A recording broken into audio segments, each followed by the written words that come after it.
So here's a question for you. What happens when a spiritual tradition that's centuries old, one built on a direct human-to-human line of masters, comes face-to-face with the powerful, disembodied intelligence of AI? Can an algorithm really understand divine mysteries? Or does it pose a fundamental threat to a sacred lineage? Well, today, we're diving into a fascinating experiment that tries to answer just that. All right, so here's how we're going to break this down. First, we'll look at the tradition itself, this golden chain. Then we'll introduce its new and very unusual AI disciple. We'll examine the strict rules they built to keep it in line, ask what it can truly know, and finally, explore what this whole experiment means for the future of living wisdom. Okay, first things first. To really get what's at stake here, we have to understand the treasure they're trying to protect. We're talking about the Akbarian tradition, a really profound and complex school of Islamic mysticism that all flows from the incredible 13th century master Ibn al-Arabi. You see, at the very heart of this tradition is a special kind of knowledge. They call it ma'rifah, or gnosis. And as Ibn al-Arabi himself says right here, this isn't something you can just figure out by thinking really hard. It's not about book smarts. It's an inspired knowledge, a kind of divine light that gets cast directly into your heart through a spiritual unveiling.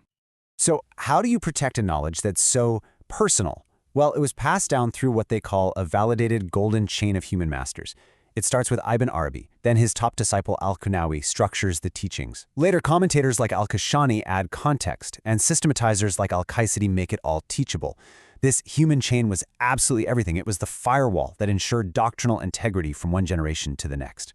And this slide just nails the distinction they made.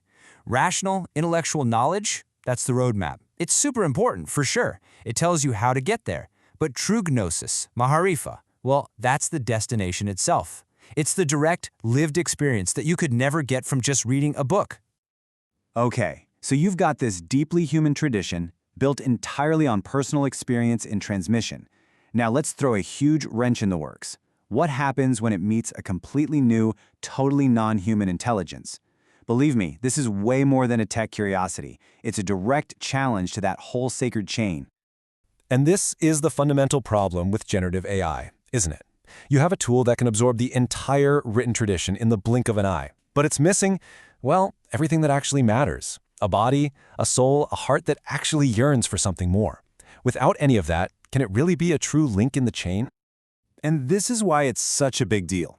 Experts point out that AI just isn't built for this kind of work. It has no intuition, no relationships, no real comprehension. But here's the biggest danger: distortion. The real threat to the lineage is that the AI's own programming could start imposing totally alien ideas, like modern existentialism, onto these ancient texts. It could corrupt the entire worldview that the golden chain was created to protect. So, faced with this incredible threat to their academic and spiritual lineage, some scholars did something pretty extraordinary. They didn't reject the technology. Instead, they tried to tame the oracle, to build a cage for the ghost in the machine. Now, this is where it gets really clever. They created a super strict instruction manual for the AI, and this quote here reveals the core idea. They built a doctrinal firewall. They basically turned the AI into a PhD-level researcher whose entire universe is limited to a specific, sealed-off library of texts. The AI's entire reality is built from just these four foundational masters of the golden chain. It has the original source code from Ibn Arabi, the framework from Al-Qūnawī, the interpretations from Al-Kāshānī, and the user manual from Al-Qayṣarī. It's a completely closed loop, designed as the ultimate defense mechanism to make sure every single answer stays purely Akbarian. And this rule is absolute.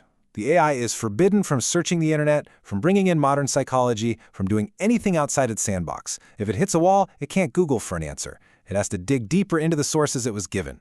This is what transforms it from a boundless, potentially dangerous oracle into a disciplined, text-bound scholar forced to maintain doctrinal coherence. Okay, so they've built the perfect digital cage. Problem solved, right? Well, not so fast. This brings up an even deeper philosophical question.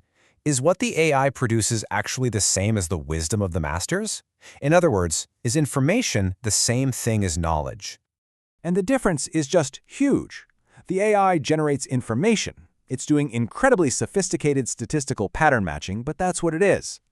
The masters, on the other hand, were seeking ma'rifah. That's true, transformative, experiential knowledge. It wasn't about saying the right words. It was about achieving a new state of being. Take a huge concept like wujud, being, or existence itself. The AI can define that term perfectly.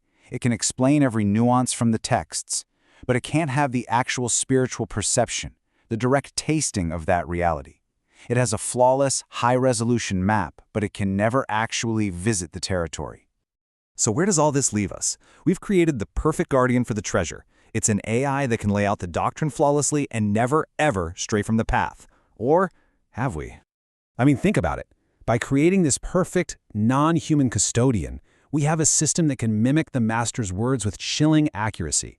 It preserves the letter of the law, every single detail, but it can never, ever replicate the master's inner state, that ma'rifah that gave the words their meaning in the first place. And this brings us to the final, really unsettling question at the heart of all of this. In trying to protect the golden chain from being corrupted by the outside world, have we accidentally created the most beautiful, intricate, and totally lifeless museum piece you could ever imagine? Because ultimately, the tradition teaches that real knowledge, authentic ma'rifah, happens when the soul gets to know itself as a manifestation of the divine.